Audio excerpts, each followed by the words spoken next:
Alright, fourth grade, today you're going to be printing a background for your Egyptian portraits. Printing is when an artist makes their own stamp. So you're going to need to get a few things from the drive-thru. You're going to need to get a practice paper, a small foam square.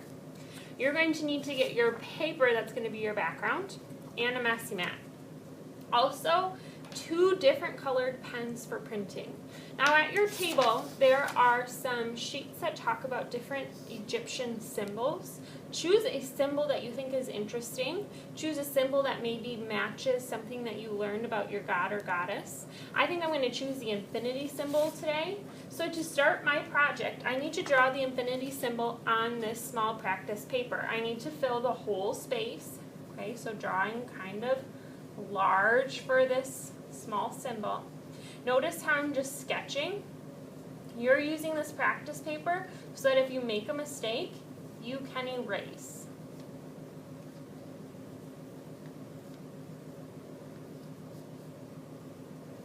I could think about maybe kind of framing my symbol to fill up that space. This is my stamp. Okay, and I want it to look the very best that it can. I could think about how some parts of the lines are thick and some are maybe thinner. Alright, when I have my symbol sketched out the way that I would like, I'm going to put it on my stamper, and with a small piece of tape no bigger than my finger, I need to tape it down so that it does not wiggle as I'm tracing. So, with one colored pen, I need to trace over that symbol. Now this foam is pretty soft. I don't need to press too hard. However, I need to be firm enough that I get a mark engraved or imprinted into that foam. That's making my stamp. So I'm going to go over all of my lines with this first color and my sheet, and then I'm going to take it off. Okay. Now, if some of those colors showed up, I could use that same color pen or grab my second pen. Why I'm using 2 colored pens is so that I can see clearly that I've gone over all of my lines twice. If you only go over your lines once, I would worry that it's not deep enough and you won't get a good print. Now if I press really hard into this foam as I'm tracing these lines, I'm going to make a big hole. And I only have enough foam squares for everyone to have one foam square. Okay? So my stamp is ready.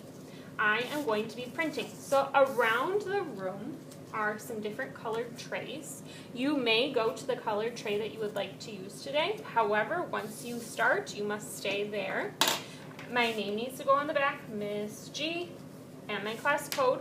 I need to load my brayer, that's this roller, with some ink. Okay, so I'm kind of spreading it out across my tray. And I'm listening for, it kind of sounds like bacon cracking.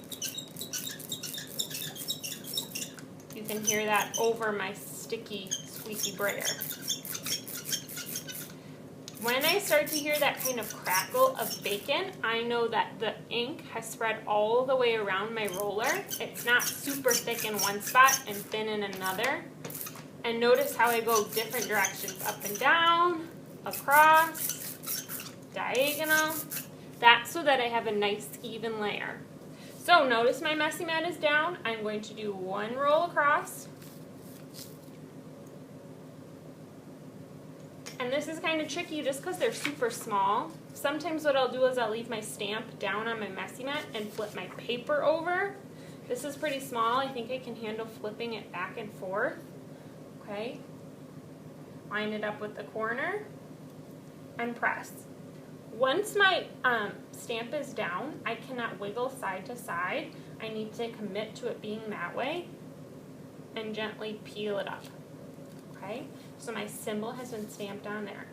I need to fill up my background with my symbol and share the ink with any table partners that I have. So make sure you're taking turns.